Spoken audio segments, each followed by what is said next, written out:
Hi guys, Pastor John Mel here. I pray that this sermon will encourage you and deepen your faith. Kung na-bless po kayo sa message na ito, please like and share and tag someone and let's spread the word about the goodness and love of our God. Mabuhay po. At ngayon po ay March 1 na. Ang bilis, no?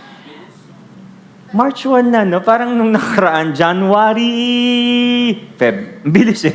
Ang bilis ng February. Ngayon, March 1 na. At speaking of March 1, 9 months to go, 2027 na. Sino dito gusto mag-2027 na? Kasi parang gusto mo na mag-give up sa buhay or parang, Lord, hindi ko alam kung kakayanin ko pa ito. And Lord, hindi ko alam kung masusustain pa ako this year. Di ba? Naalala niyo ba nung January 2026, ka-open ng taon, Lord, this is my year. Bless mo ako para sa akin to. More blessings, more success. And then now you're crying already. Lord, kailan ba ito matatapos? Speaking of tapusin, okay, hindi to si Taguro, no? Speaking of tapusin, may mga bagay sa buhay natin na kailangan talagang tapusin. I know some of you here, may mga architects po dito at may mga karpintero tayo, mga kakilala. Pag nagpapagawa tayo, nagpapakonstruct tayo ng house or maybe a building, hindi ka lang nagtatayo ng pundasyon. Hindi ka lang nagtatayo ng pader or pipinturahan mo to pero walang bubong. Kasi you cannot call it a house without a roof.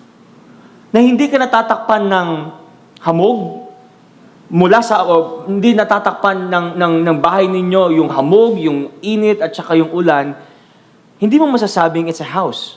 So when you're constructing a house, yes, there's foundation, yes, there's wall, pero mahalaga merong roof and you have to finish it.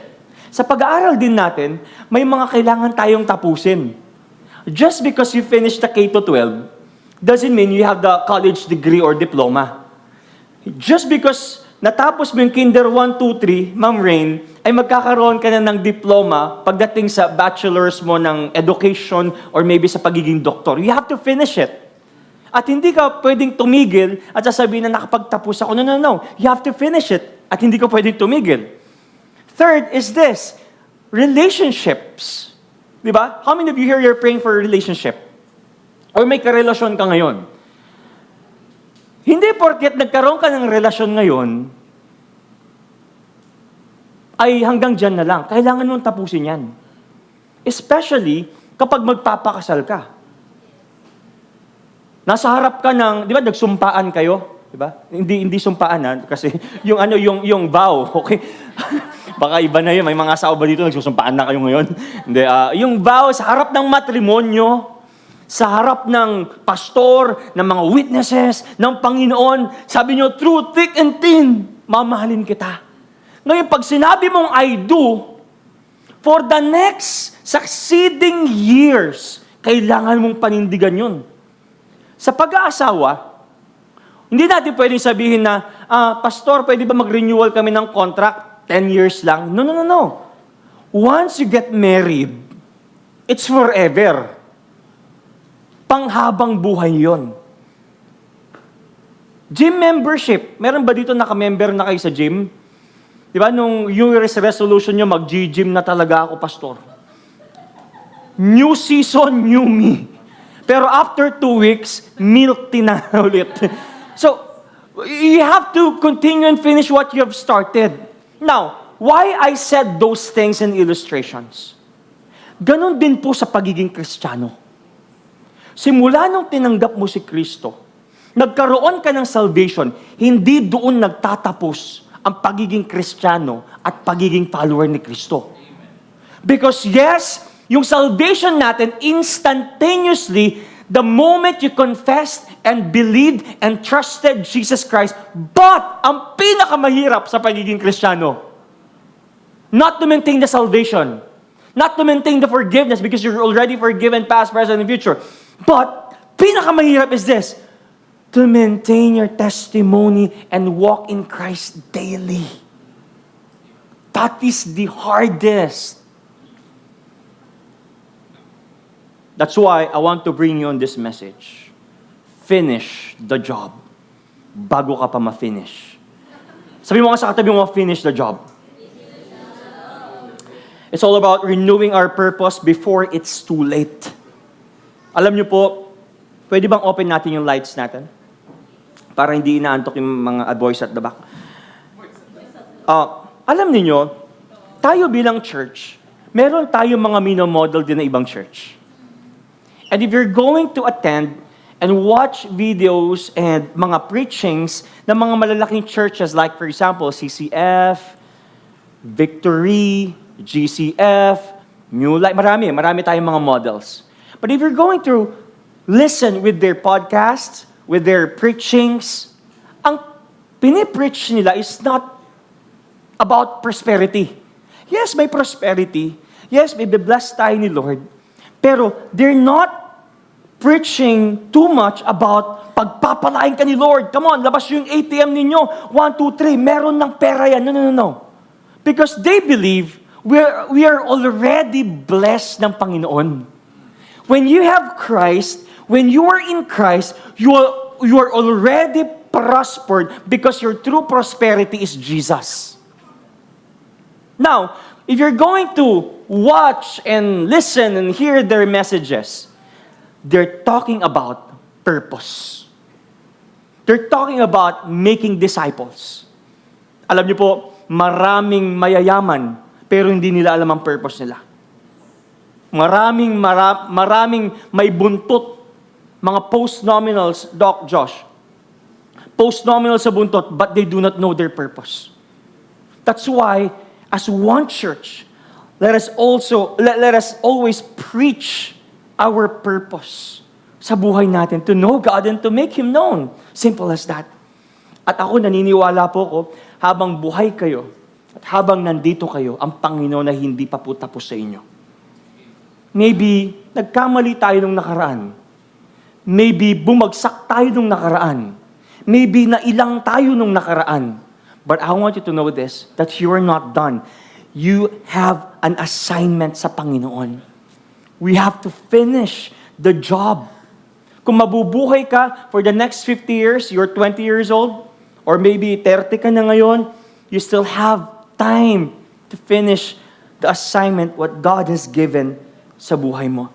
Salvation is finished, your assignment is not. Amen? Sino dito excited nang i-finish ang kanyang job from the Lord? Kung excited kayo, tayo nga kayong lahat. And we're going to read our text for today. At dito po tayo magdudwell. At ito po ang ating springboard. Pwede nyo pong i-open ang inyong Bible sa 2 Timothy chapter 4, verse 7. At pwede nating sabay na basahin. Sabi po dito sa verse 7, I have fought the good fight. I have finished the race. And I have kept the faith. Bow our heads and let's pray. Father, we thank you for today's message. Salamat po dahil nandito kami still standing. Fighting. Longing. Worshiping. Serving. And it's a privilege, Lord, to know you and to serve you. And also to love our brothers. Lord, what we're experiencing right now, this is a celebration of your goodness and a celebration of humanity. We celebrate every life, every human, every brother and sister who's here, Lord. Kaya Panginoon, ngayong araw na to, maramdaman po namin ang tunay na purpose na ibinigay niyo sa amin. That Lord, we will never feel that we are condemned. We will feel that we are being corrected because God wants us to grow. Lord, salamat po at i-bless niyo po ang preaching na ito. Tumama po sa puso namin because we know your word is living and active. In Jesus' name we pray. Amen and amen. Amen. You may now be seated. Thank you so much. I have fought the good fight, I have finished the race, and I have remained faithful. Brief background lang po. Ang nagsulat na itong letter na ito ay si Apostle Paul. This is one of the letters of Apostle Paul sa kanyang disciple na si Timothy. At ito yung mga latter at mga huling mga sinulat niya sa Bible, especially in the New Testament. Ang tawag dito is pastoral letter. Ngayon, si Apostle Paul, while he was writing this, nasa prison siya in Roman. Nakakulong siya, at hindi na po siya nakakulong, he's about to die. Dahil papatayin na siya ni Roman Emperor Nero. Si Nero po, isa sa mga pinakasadista, I could say, siya pinakasadistang emperor na nabuhay sa balat ng lupa. Sinusunog ang mga Kristiyano, pinupugutan ng mga nagpipreach about the gospel. At ang kaso ni Apostle Paul, kung bakit siya pinapapatay at bakit siya kinulong, is because Paul was preaching the gospel. At ngayon, kung titignan po natin ito, this was not a comfortable retirement letter. Hindi niya sinabing, okay, HR, magpapasa na po ako ng resignation ko, magre-retire na ako, I want my pension. No, he was writing this letter kasi gusto niya na ipakita kay Timothy, na kanyang disciple, lumaban ako hanggang dulo. Naniwala ako kay Jesus hanggang dulo. Even though I'm in prison, even though I'm about to die and take this cup na suffering sa akin, I don't care. But I have fought a good fight of faith, he said. Now, kung makikita po natin dito, 3 images ang ginamit ni Paul. Una, na image ang ginamit niya, is this, fought the good fight. Ano pong ibig sabihin yun? Ibig sabihin, this is a spiritual battle language. Dahil po ang Kristyanismo, we're not fighting against flesh and blood. We're fighting against principalities. Ang mga kalaban natin, mga spirits na sobrang dami at hindi mo nakikita. That's why if you're a Christian, you are subject for attack. Kaya hindi mo po maiwasan, bakit nung naging Christian ako, mas dumami yung sakit ko? Mas dumami yung kaaway ko. And Paul was telling to his disciple, hey, fight the good fight. Fight the good fight. And then number 2, na image na ginamit ni Paul, finish the race. Si Paul, gumamit siya ng athletic language. Why? Because Christianity is about endurance. Ang Kristyanismo po hindi pabilisan. Hindi porket, okay, naging Christian na ako, nag-serve na ako, pabilisan, until such time, ay, ayoko na, napagod na ako. No. It's about endurance. And then number 3 is kept the faith. It means it's a stewardship language. Because Christianity is about guarding our testimony and the truth. Though, ang truth po, hindi natin kailangan bantayan at kailangan i-defend ang truth. Because the truth will defend itself. But our testimony, kailangan bantayan. And here's the thing. Gen Zs and millennials and Christians and followers of Christ, Christianity is not a sprint. Christianity is a fight. Christianity is a race. Stewardship. Kaya po, kapag ikay naging Kristiyano, ang tanong dito, nabasa mo na ba ang buong Bible? Yes, 3 beses, 3 days lang. 3 days lang, nabasa ko na. Hindi yun ang tanong. Ang tanong dito, araw-araw mo bang ginagawa lahat ng nabasa mo? Daily. So point number 1 is this. I want to highlight, finish the job of remaining rooted. Sabi nyo nga, rooted. Deep and wide kayo. And this is our prayer, to be deep in the Word. Alam nyo po, nakakalungkot mga kabataan, nakakalungkot millennials and Gen Zs, at sa mga nanonood po online. Kung titignan nyo po ang internet, magbabrowse kayo sa Facebook, sa Threads. Nag-trending akong nakaraan sa Threads. Titignan nyo ang Facebook, ang IG. Man, ang dami mga opinyon. At minsan po, hindi ko na alam kung ano ang tama. Last time lang, may binabash na kapatid natin. Sabi ko kay Jet, hindi na ako maggagawa ng stand doon kasi parang ang hirap din intindihin. Ano ba, mali ba yung pagkakasabi niya? Mali ba yung platform na ginamit? Or talagang offensive lang talaga ang Bible? But here's the thing, if you browse in the internet and browse on Facebook at nagtingin ka ng mga feed, ang daming idea. Half lies, half truths. Pag pinagsama-sama mo, hindi mo na alam. At ang nakakalungkot po, kaya ako minsan nasusway din eh. Napapaisip ako eh. Minsan ang nagiging reference natin, nagiging basis ng truth natin, TikTok. Nakita ko sa TikTok ito eh. TikTok chapter 6 verse 7, 6, 7. So, but sometimes ang nagiging reference, kaya po, alam niyo minsan, ngayon era natin, ang hirap mag-leader. Ang hirap na mag-born again ngayon. Bakit? Kasi ang dami mong kalaban. Ang number one pupuntahan nila, yung sinabi ni DJ ganito. Tapos pag preach mo yung word of God, guys, ito ang sinasabi ng kinukondem mo ko. Ang hirap. Pag sinuway mo, pag kinorek mo, ayoko na sa church na yun, kinukondem ako. Why? Because we have so much references. But here's what the Bible says. Colossians chapter 2, verse 6, 7. 6, 7 din, no? Therefore, hindi nagkataon yan, ha? Lord, thank you so much. You allowed this. Colossians 2, 6, 7. Therefore, as you receive Christ, Jesus the Lord, so walk in Him, rooted and built up in Him, and established in the faith, just as you were taught, abounding in thanksgiving. Let me explain that.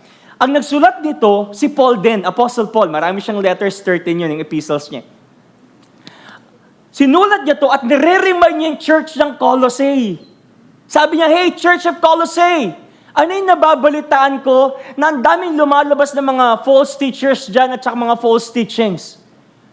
So he was reminding and giving a warning sa church ng Colossae, oy, ang daming mga philosophy dyan Ano yung nababalitaan ko? Ang daming mga mysticism Ang daming mga superstitious belief At saka parang naririnig ko may syncretism na. Alam niyo yung syncretism?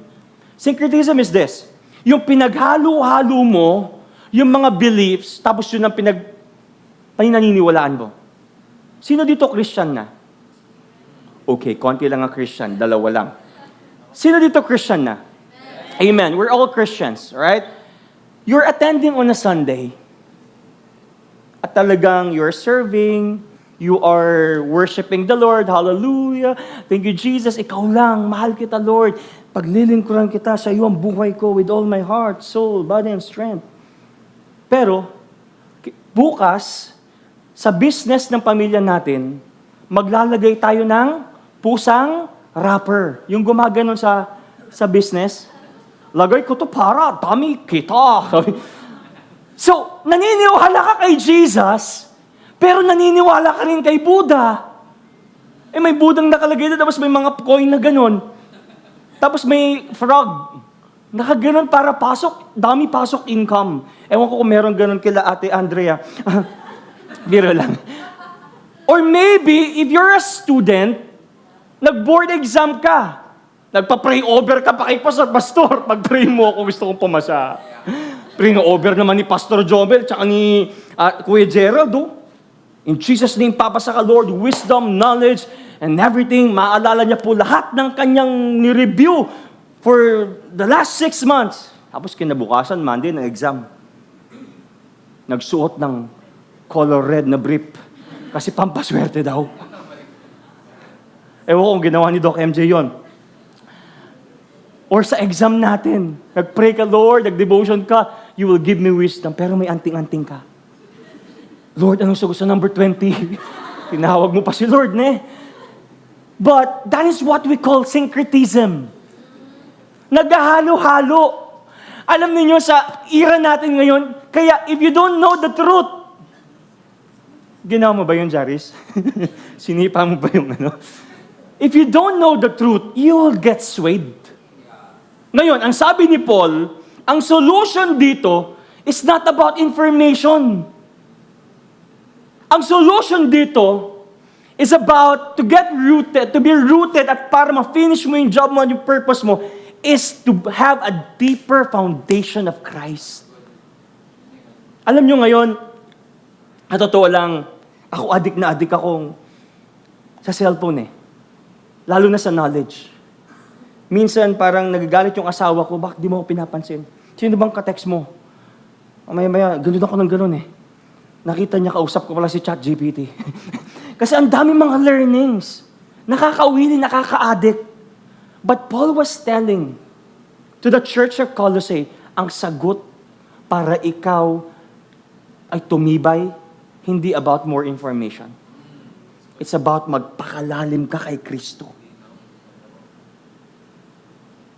Many of us, we think diplomas, degrees, titles, pagpasa sa boards, pagyaman ang magbibigay sa atin ng kalakasan at magiging rooted tayo para hindi ka masway sa buhay. No, it's not. It's Christ. Very clear. At sabi po dito, walk in Him. Walk in Him meaning it's a daily lifestyle. Patuloy kang namumuhay sa presensya ng Panginoon. Naalala niyo pa po ba nung first time kayong na-born again? Naalala niyo nag-youth camp tayo? Talaga nung nag-youth camp tayo, ang init mo kay Lord. Tapos tinuruan ka sa youth camp na mag-devotion, na doon yung mga preacher, doon sila Pastor Jomel, Bishop Saldi, sila Kuya Doc Joshua. Okay. Tapos, 4 a.m. pa lang, gising ka na. Devotion ko. Wala pa tayong prayer dyan. Tara, mag-evangelism tayo. Until such time, bakit habang, baligtad habang tumatagal, lalong hindi nagiging masarap. Yung prayer meeting natin, naging prayer metong. But, what the Bible says is this, walk in Him. Alam niyo po sa Kristyanismo, walang graduation. Meron ba tayo mga bagong Christians dito? I just want you to know, ang Kristyanismo po is forever. Habang buhay kang magwo-walk with the Lord.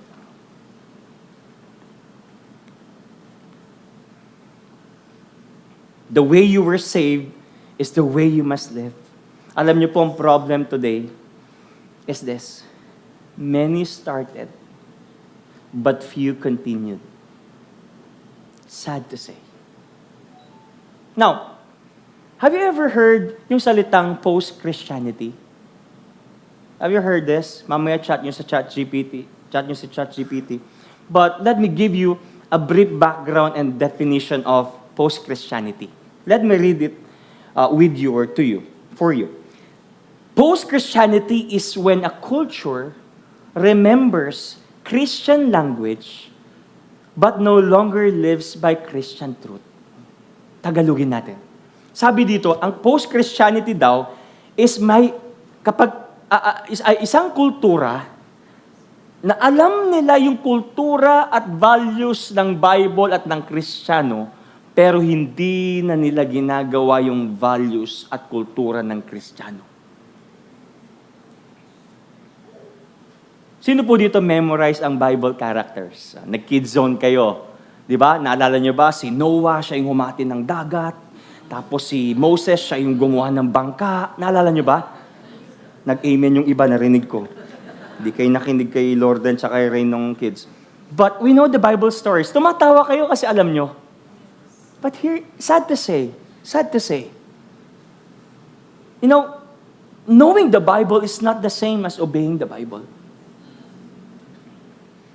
Ang ibig sabihin ng post-Christianity is this. Yung Christian values po natin, borrowed, but detached from Christ. Ay, church tayo. Pero yung pinapagawa talaga ni Kristo, hindi natin ginagawa. Post-Christianity also, faith becomes private preference. and not public truth. Basta sa akin, personal lang faith ko, ligtas ako, okay na yan, kahit hindi na maligtas yung katabi ko. Kaya nagiging consumer tayo eh. Ate Carla, when was the last time na nagkaroon tayo ng evangelism? Praise God, nangyari ulit after 3 years. Parang na-firean yung puso ko. Wow! Post-Christianity, moral standards shift from culture to personal feeling. Ang basihan na po ng katotohanan ngayon, feelings natin.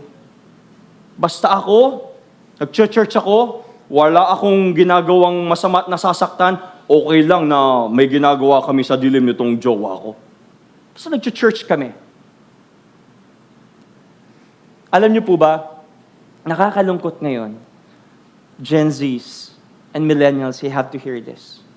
You have to hear this. Our generation today, yung salitang spiritual, pinalitan na yung pagiging biblical. Being spiritual makes you feel good. But biblical truth makes you holier.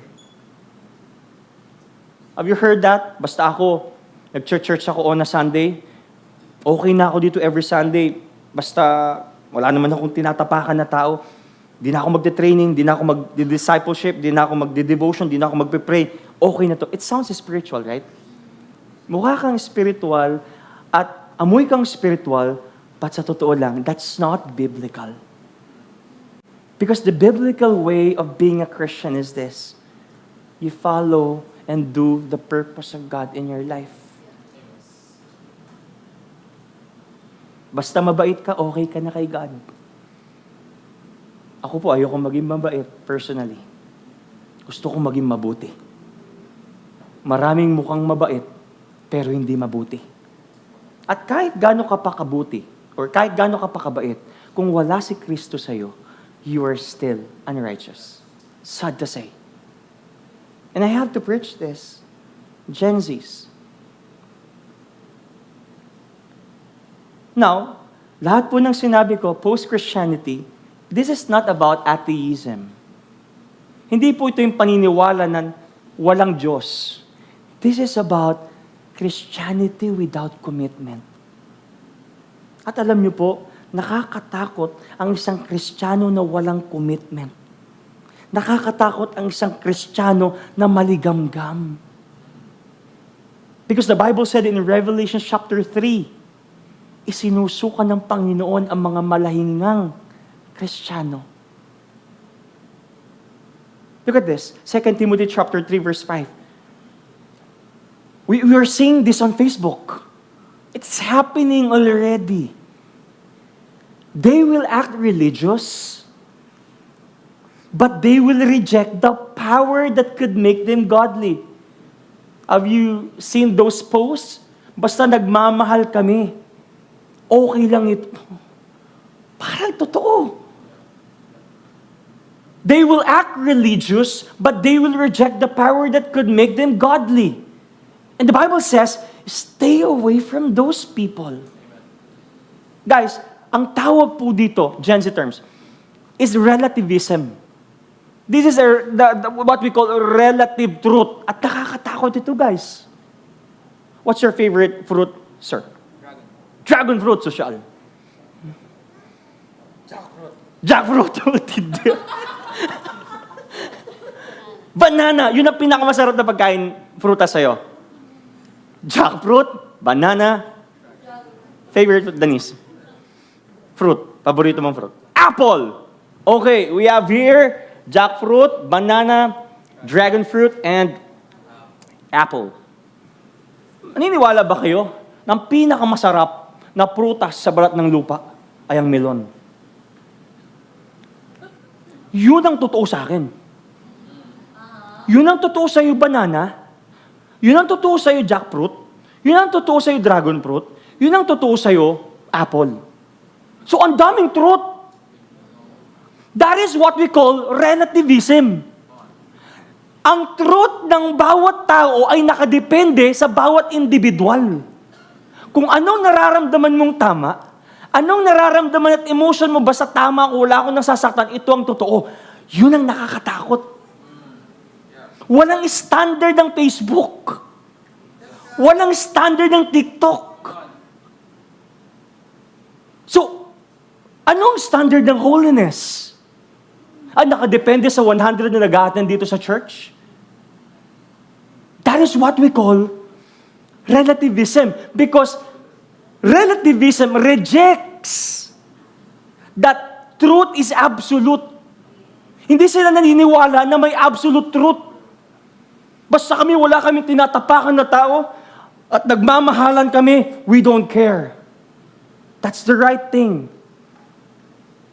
What's true for you may not be true for me. There's no universal moral standard.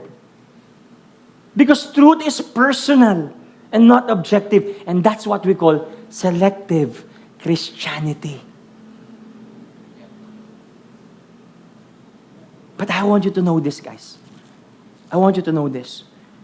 The Bible is the absolute truth. This is the Word of God. All our beliefs, or our philosophies, all our superstitious beliefs, kapag binangga mo dito at hindi lumapat, mali. In Latin, ang tawag po dito, this is norma normans et sine normativa. Meaning, this is the standard and the ruler and the norm of all norms. Ibig sabihin, lahat ng mga filosofiya mo, tingnan mo, pag binangga mo dito, ay, parang mali. Bible is not stoic. Bible is not about Machiavellism. This is not about self-discipline and self-suppression. Madami tayong nakikita sa Facebook at saka sa YouTube. Dapat pakita mo na may self-discipline ka. That's not the Word of God. That's not the truth.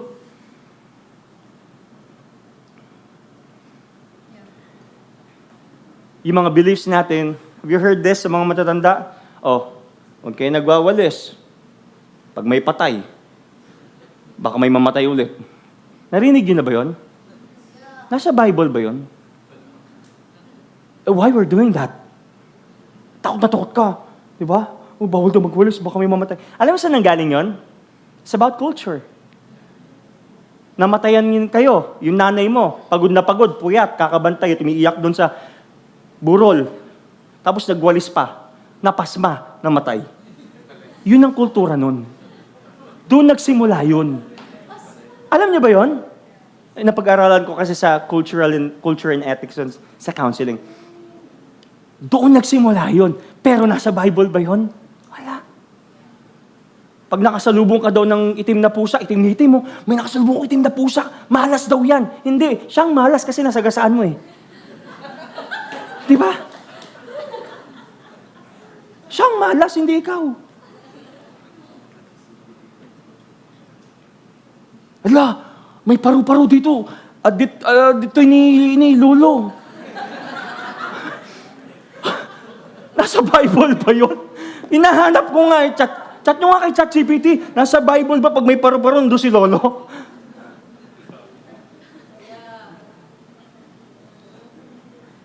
Now, this is the basis. I will not make a stand.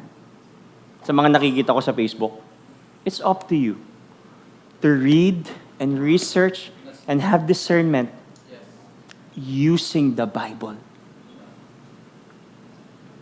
Yeah, alam nyo, sa totoo lang, di ako magpapaka-plastic, Bible plus ChatGPT is so good killer combo.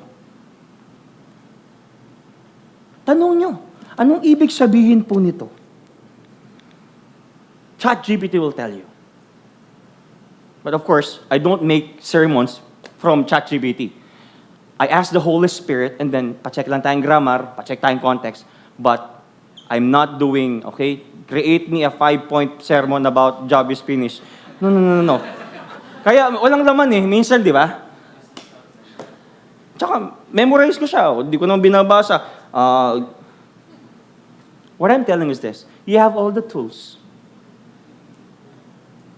Check out. At alam niyo po, ang prayer ko, alam niyo po, number 1 pa lang to. 5 points ako. Pero hindi ko siya tatapusin for the sake of, I respect your time. But here's the thing. My prayer to this church, and to all the churches na inatinan po natin, for sure kayo po, you are looking for a dynamic preacher. Nag-attend kayo dito, uy, magaling yung nag-preach nung nakaraan. Oh, talagang nakakatawa siya.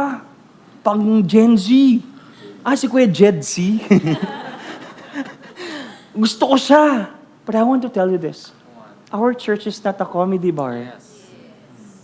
I know you're looking for a dynamic preacher na, I will feel good, para sa akin yun, gagaling ako, yayaman ako, makakapasa ako. We are looking for dynamic preachers. But my prayer is this. Sana po, tayo mga listeners ay maging dynamic listeners din. That it's not about just feeling good, prosperity, but also growth. Yes, there's no condemnation, but there's correction.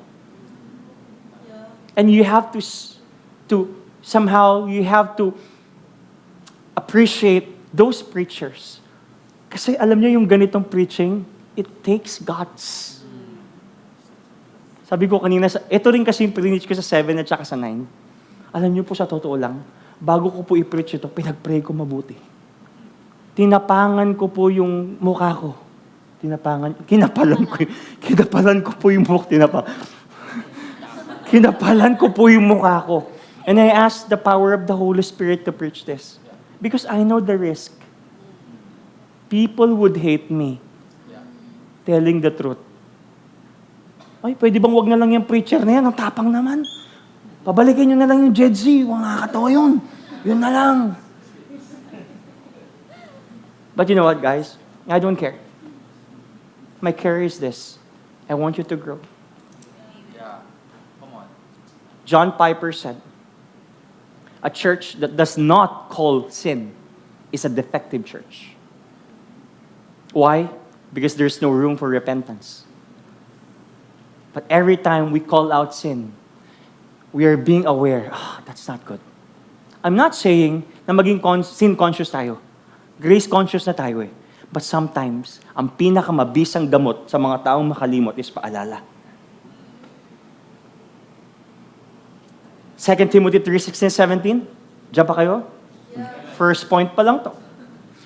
All scripture is breathed out by God and profitable for teaching, for reproof, for correction, and for training in righteousness, that the man of God may be complete, equipped for every good work. Naniniwala po ba kayo ng salita ng Panginoon, ay ang Bible ay salita ng Panginoon? Amen. At hiningahan niya to. Ibig sabihin nun, this is inspired, this is from the Lord. Now, ano po ang application natin dito? Sa point number 1 is this. Return to daily word. Sino po dito ang may Bible? Sa cellphone, it's okay. Sino po dito ngayon ang dala niyang Bible niya? Sige, download nyo na yung app nyo. Okay? Sino dito ngayon ang binabasa niya yung Bible niya? Alam niyo po, may mga season sa buhay ko. Ayaw ko na magpastor, Jet.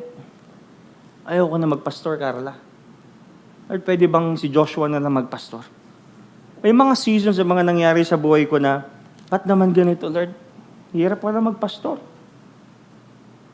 Ayoko na. Pero ang tanging sinandalan ko lang is yung word ni Lord. Man, this is not a cliche. Pag binabasa po natin ang word, parang walang nangyayari. But eventually, you'll realize there's something that changes. Parang nagbabago sa puso ko at ang utak ko. Lord, thank you for strengthening me.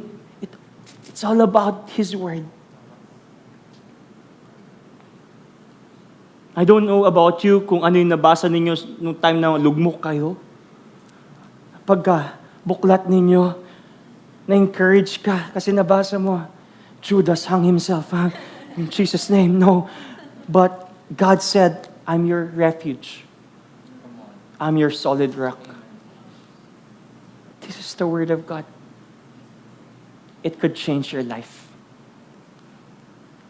It could change your mindset.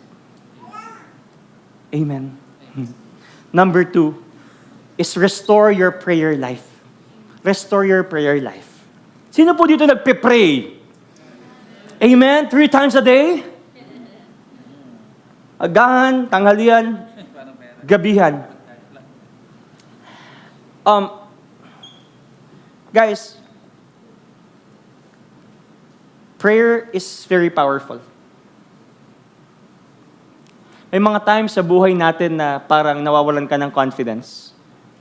But when you pray and ask the power of the Holy Spirit, parang lumalakas ako, Lord. Now here's the thing. Ang suggestion ko, kahapon nag-usap kami ni Bishop Doc Josh. Pinag-uusapan namin is about prayer. And we just realized that we have to stop praying about the government. Kasi parang wala naman nangyayari sa prayer natin sa gobyerno. You're praying for unity, na ang pula, ang green, ang pink, ang yellow, magsama-sama. That won't happen. You know why? Because they're not Christians. And we came up with this idea, Dad says, ang magandang unang pag-pray natin yung sarili natin. We're praying na magbagong gobyerno. We're praying na magkaroon ng unity sa gobyerno. Pero mismo yung sarili mo hindi pa nagbabago. We're praying about unity sa government, pero yung pamilya natin hindi pa nagbabago. The first person and group of people we have to pray is ourselves and our family and our church. Kasi kapag may nagbagong pastor, may magbabagong simbahan. Pag may nagbagong leader, may magbabagong D-group. Pag may nagbagong Sunday school teacher, may magbabagong mga bata. Kapag may nagbagong tatay, may magbabagong pamilya. Pray for ourselves. Pray for our family. Number 3, stay planted in local church. Sino po dito love nila si Lord? Sino dito love nila yung katabi nila? Humina, okay? But here's the thing. Being in the church is very important. Hindi niyo po pwedeng sabihin na mahal ko si Jesus, the head of the church, and I do not love His body. I cannot say to my wife, I only love your head. But your body, it's a No, I have to love her as a whole. If you love Jesus, you should love the church. That's why do not destroy the reputation and image of the church. Huwag natin sisiraan ng church. Because we are the church. Kapag siniraan ko si Carla, I destroy and attack Jesus and the whole church. Because we are His body. Diyan pa kayo? Number 2, meron pa akong 10 minutes. And then I'm done. Okay? Point number 2. Next week na natin yung 3. Number 2 is this. Finish the job of holiness and humility. Parang tahimik niyo. Close ko na to. Tawagin ko na siya, no? Okay. Finish the job of holiness and unity. Ngayon, gusto kong magpa-quiz saglit. Okay? May ballpen, bucket, papel. Labas ninyo. 10 items lang ito. Titignan natin, ano ang itsura ng isang mabuting Kristiyano. Game? Game tayo? Okay. Sasabihin nyo lang kung ano yung mas tama. Alright?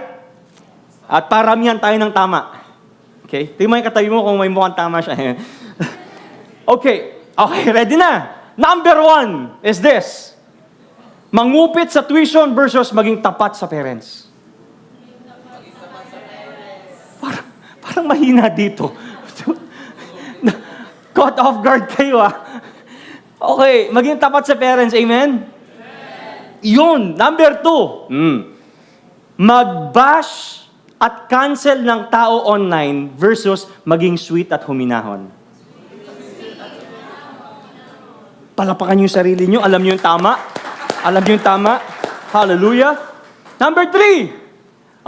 Paramihan ng scores to Mainggit kapag may bagong iPhone, motor o travel ang kapitbahay versus ba kontento at magpasalamat. Wow. So proud of you guys. Number 4. Bilangin nyo yung tama nyo Number 4. Businahan at bombahan ng mga tao sa daan versus hintayin silang makatawid. Talagang hinahabol mo pa So, patawirin mo na sila. Okay. Number 5. Ito na, number 5. Huwag pansinin ng 1 month ang naka-open sa'yo versus mag-usap at may pangunawa at magpatawaran. Ano? Mag-usap. Di nag-agree lahat Number 6. Magpaka-wild tuwing Friday night versus mag-communion tuwing Sunday. Baka meron kayo mga communion tuwing Friday sa bahay nyo Ayusin nyo yan. Let's drink the blood of Jesus. Iba yan. Gagalit si Lord yan.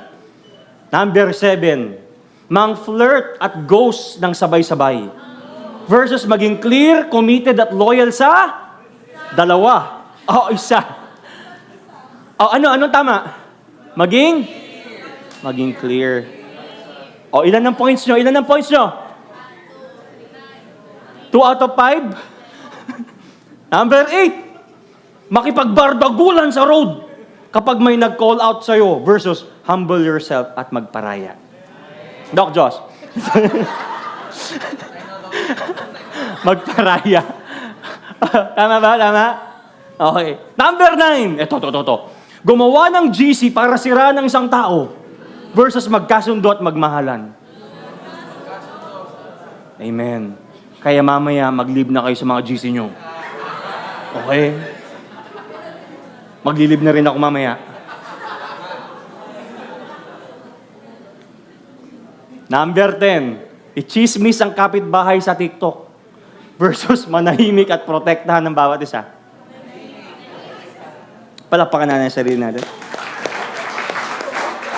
Guys, alam ninyo, baligtarin man natin itong mga to, we know the truth.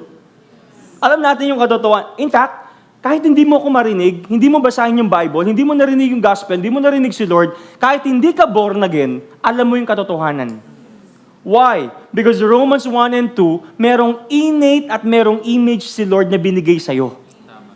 May nature ka ng pagiging Diyos.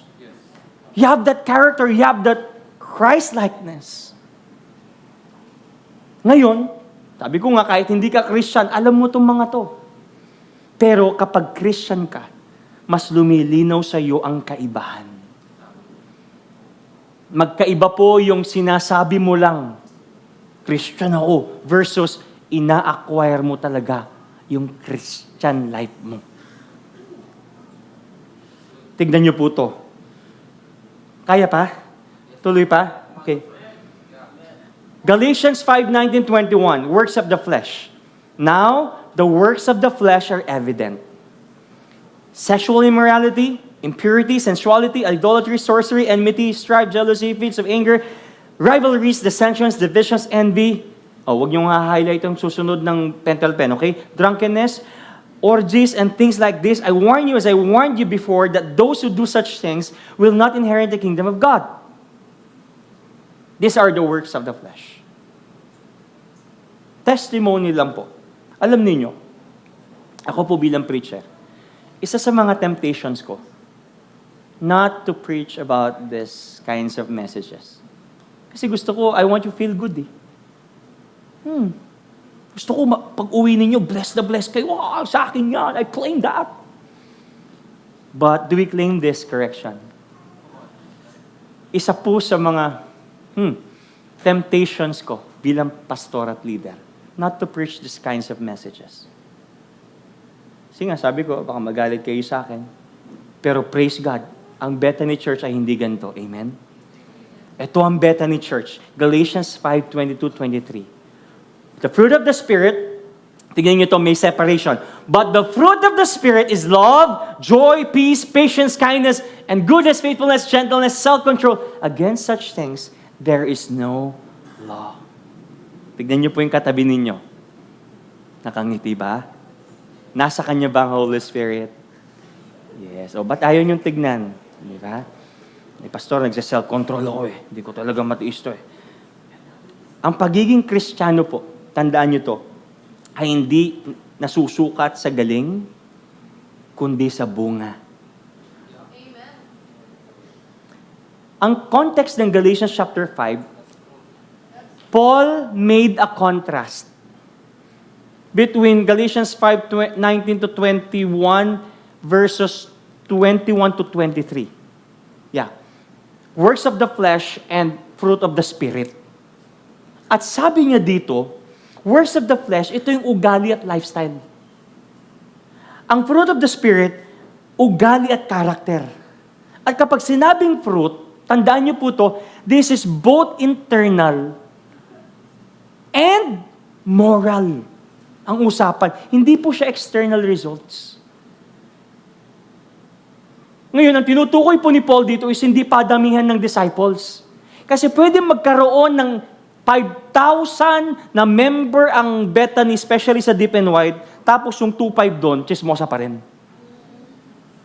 We're talking about the fruit, character, internal, our moral character. Magkaiba po yung fruit sa Galatians 5 at saka sa Matthew chapter 28. Kasi pwedeng dumami ang attendance ng church natin, pero hindi loving. But the fruit of the Spirit is producing good character. At ang tunay po na bait ay wala sa loob. Wala sa labas, kundi nasa loob.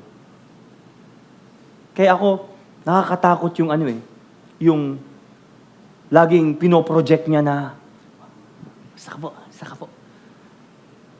Ang bait talaga, kinausap mo, anghel. Pero pag nakatalikod ka, delikado. Ang tunay na pagbabago ay wala dun sa pinapakita natin na smile. Lalo na pag naka-face mask ka.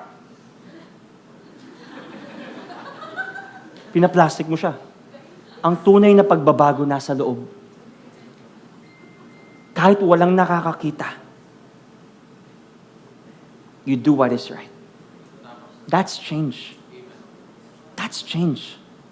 Hebrews 12:14, make every effort to live in peace with everyone and to be holy. Without holiness, no one will see the Lord. Holiness is not optional, by the way. It is pursuit. And we're called to be holy because God is holy. Now, okay. The preacher is done, but I have to release this statement. Pero bago ko po sabihin yung susunod na slide, pwede bang hawakan mo muna yung katabi mo? Kamay sa kamay. Come on. Okay? Baka tumembluang tayo. Okay? Baka mahimatay ka. Okay? Hawakan niyo ako. Bago mo ipalabas dyan, gusto ko lang sabihin sa inyo, Deep and Wide fam, hindi kayo ito. Sa kabilang church to. Okay? Sa ibang church ito. Because I believe the Holy Spirit is in you. But I have to say the reality. You ready? Say ready when you are. Great. 1, 2, 3, go. Let me read it. Many live not because of doubt, but because of hypocrisy. Okay, bitawan niyo na po yan. Tapikin niyo siya, hindi ikaw yan. Yung katabi mo yan. Okay. Buti wala kang katabi, sir. Guys. Let me say it nicely. Kasi ayoko ma-condemn tayong lahat dito. We're all improving and nasa process ng sanctification.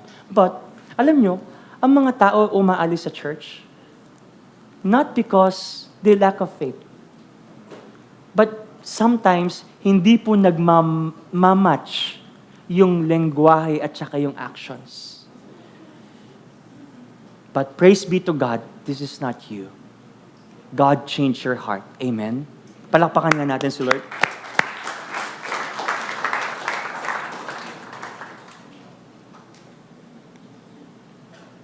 You still there? We finish strong by living clean. Ako po gusto ko mamatay na may naiwang legacy. Ayoko maalala ako na, ay, si Jomel, di ba? Patapos na nga yung ministry niya. Non-chicks pa. Di ba? I don't like that. That's why ang sabi ko kay Lord, kung mahilab ako sa iba, kunin mo na lang ako. Kunin mo na ako agad, Lord.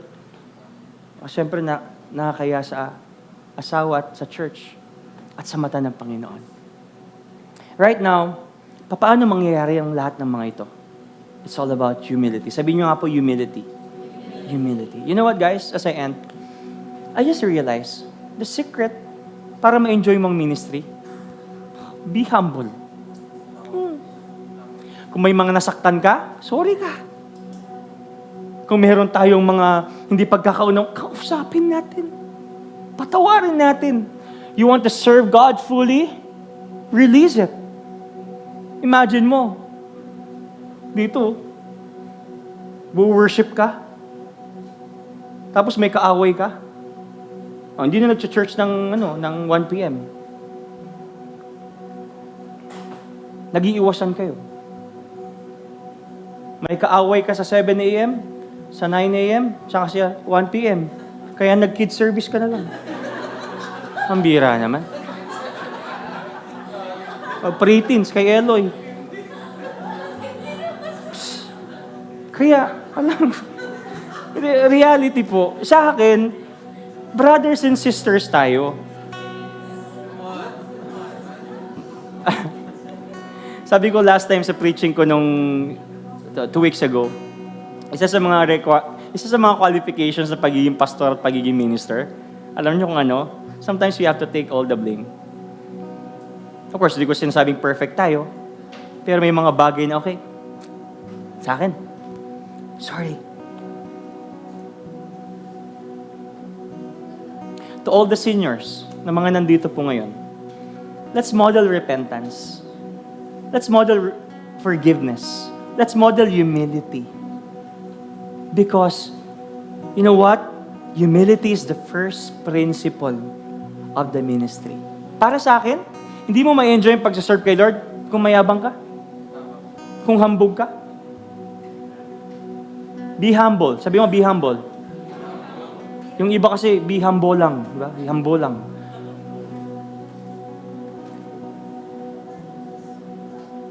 Now, as I end, preacher is done.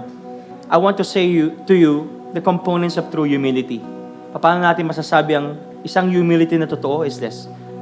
There is a right view of God. Paano po natin tignan si Lord?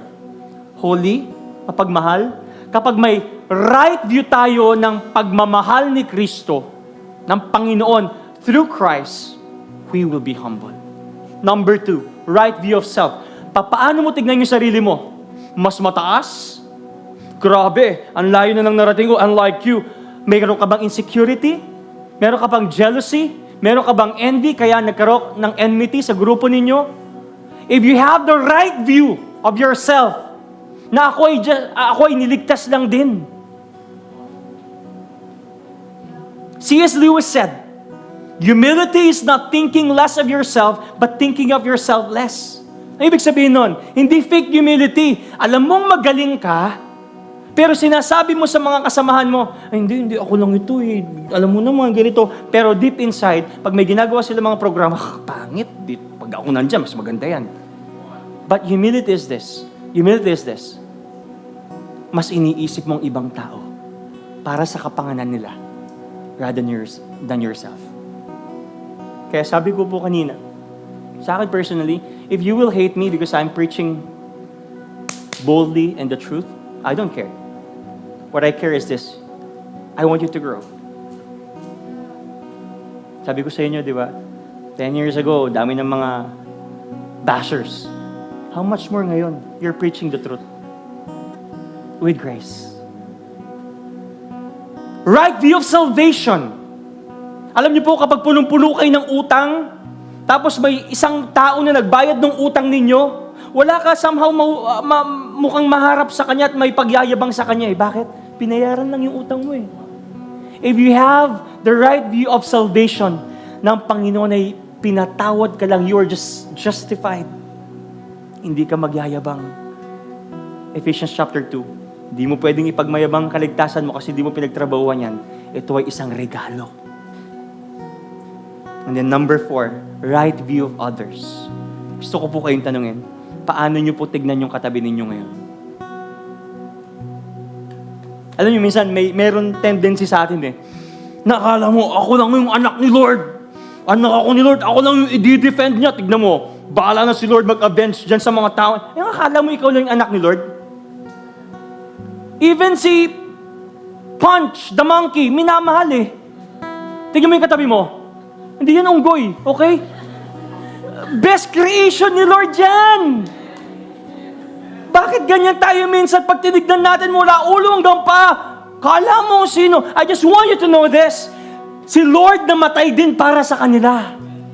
At sabi sa 1 Corinthians chapter 6, ang mahal ng pagkakabili sa kanila. So we have to give high regard and give our high pedestal to our neighbors. Why? Because they're also children of God. Kaya maganda, pag nakikita-kita tayo sa Walter Mart, magpansinan tayo. Hindi yung,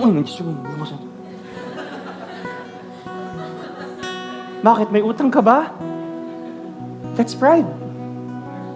That's pride. Be humble. The Bible, it says here, and amen, preacher is done. A holy and humble church keeps a hopeful generation.